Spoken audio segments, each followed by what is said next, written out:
Alleluia, alleluia, alleluia, alleluia, alleluia, alleluia, alleluia.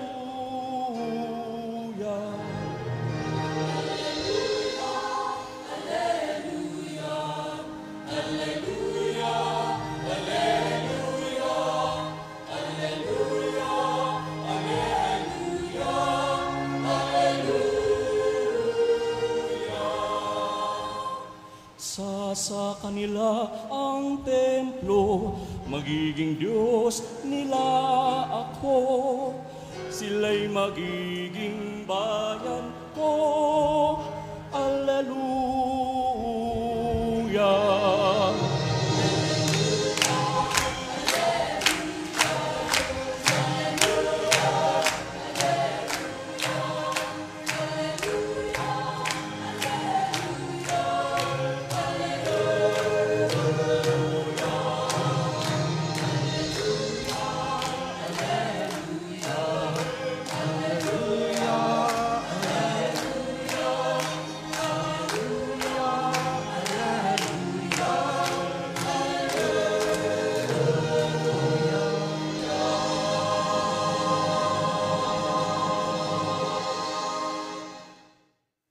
Sumainyo ang Panginoon, At sumainyo rin. ang mabuting balita ng Panginoon ayon kay San Juan. Papuri sa iyo, Panginoon.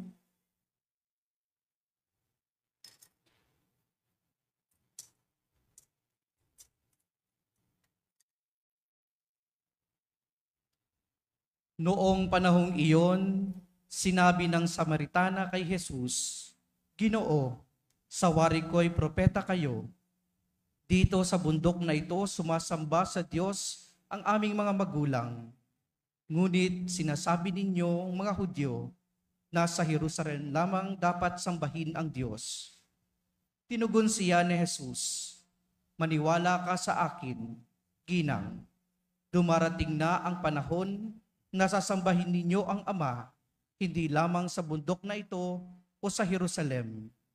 Hindi ninyo nakikilala ang inyong sinasamba, ngunit nakikilala namin ang aming sinasamba, sapagkat ang kaligtasan ay galing sa mga Hudyo. Ngunit dumarating na ang panahon, gayon na nga, na ang tunay na sumasamba sa Ama ay sasamba sa Kanya sa Espiritu at sa katotohanan, sapagkat ito ang hinahanap ng Ama sa mga sumasamba sa Kanya. Ang Diyos ay Espiritu, kaya dapat siyang sambahin sa Espiritu at katotohanan. Mga kapatid, ang mabuting balita ng Panginoon. Pinupuri ka namin, Panginoong Heso Kristo. Magsiupo po ang lahat at makinig sa homilya.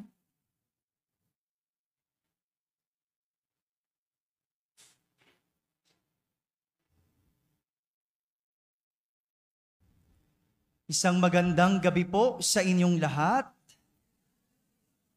Pakibati naman ang katabi ninyo ng magandang gabi. Yan. Magandang gabi sa mga nasa balcony. Kaway-kaway naman po tayo dyan. At sa nasa orchestra, magandang gabi po. Yan, ito pong orchestra namin. Balcony yung nandun sa labas. No? Ganito po kami, karami. At ganito kasiksik ang aming simbahan. Magandang gabi po. Ang gaganda, no? Dasal kayo, wag uulan, ha? Nagsisimba na tayo, nagdadasal pa, no? Kasama po iyon.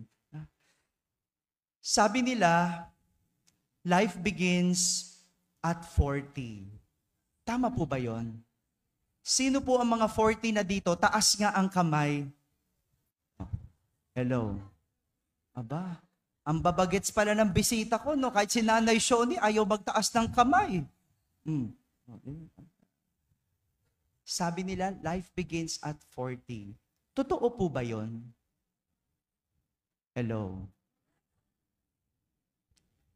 Ngayon pa lang po ako magpo-40, kaya hindi ko pa masagot. Ha? Tulungan nyo ko, life begins at 40. Sabi nila. Pero para sa akin, life begins at 16. Nararamdaman ko react ng batchmate ko no? Alam ko na yan, Father Arnel, alam ko ako pinakabata sa atin, no? Sa aming magkakaibigan, ako po ang pinakabata. Pero ako po pinakamatanda kung magsalita. No, okay na. Ganyan na man pagsalitaan ko tong mga kuya ko para ako yung matanda, no? Pero ako po yung pinakabata, no? Sabi ko, life begins at 16. Hindi dahil tumi-teenager po ako at nagfi-feeling 16 years old. Pero life begins at 16 dahil noong July 16, 1985, ako ay ipinanganak. July 16, 1985. At sa loob ng 16 na taon, 16 years, namuhay ako kahit papaano ng komportableng buhay. Salamat sa aking mga magulang, sa kanilang pagsusumikap at komportable kahit papaano ang aking buhay sa loob ng 16 na taon. Pero noong ika-16 na taon ko, edad 16 na taon, nawala ang lahat. Nanay ko nandito, kinuwenta ko 16 years. Nalugi ang negosyo at nagbago ang lahat. Sa edad na 16, nagsimula ako ng bagong yugto ng buhay.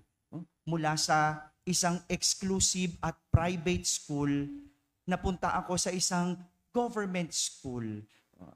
Hindi ko po minamata or hindi ko po minamaliit ang mga nasa government school, pero ikinukumpara ko lang. Mula sa all-boys school, napunta sa isang co-ed. Mula sa school service, nag-commute. Life begins at 16 nga talaga. Natuto ako ng maraming bagay na hindi ko kinamulatan. Kahit mahirap, hindi ako nagreklamo. Tuloy lang ang buhay. Laban lang sa buhay. Life begins at 16. At noong taong 2016, matapos pagdaanan ang napakadaming pagsubok at paghuhubog, ako po ay naordinahang pare. Life begins at 16 na naman. Mula sa pagiging laiko, ako ay naging pare at simula na naman ng bagong buhay.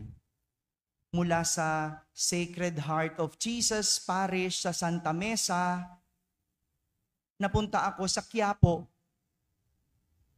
Naging IT director kahit hindi ako IT graduate. Life begins na naman. Simula na naman ang bagong buhay na bago sa akin. At mula sa Quiapo, nailipat ako sa Ermita kay Nuestra Señora de Guia. At nadagdagan pa, naging chaplain ako ng Philippine Women's University.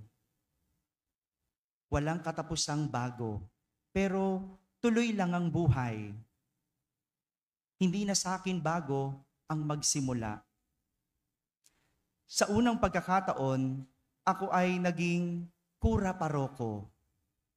Hindi ko po inaasahan pero salamat at napagkatiwalaan. Bago na naman sa akin ang buhay na ito.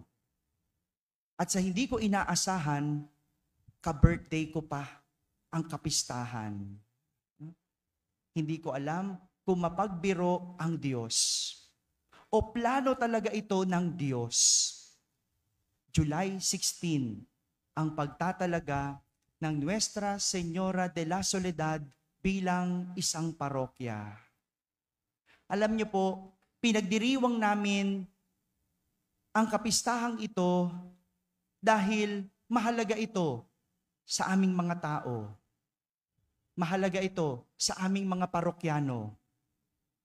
Ang tagal po nilang inintay ito na maging parokya ang aming simbahan. Ngunit dahil maliit ang simbahan, nanatili itong kapilya. Pero isang araw, nang bisitahin ng dating Arsobispo ng Maynila, ng Cardinal Gaudencio, nagbago ang timpla. Nakita niya na ang sigasig ng mga tao at ang mga naglilingkod, yun siguro ang kanyang napatunayan na ang simbahan ay hindi lugar kundi nananampalatayang sambayanan. Life begins at 16. Ngayon, 16 na taon na pinagdiriwang ng aming parokya, ang aming simbahan na naging parokya. May bago na naman pong hamon sa amin na sisimulan. Hindi lang isang bagong buhay sa akin bilang isang pura paroko, kundi isang bagong simula para sa isang bagong simbahan. Opo, bagong simbahan. Huling beses na, Hari Nawa, huling beses na naming magdiwang ng kapistahan na nasa labas ang aming mga lingkod. No?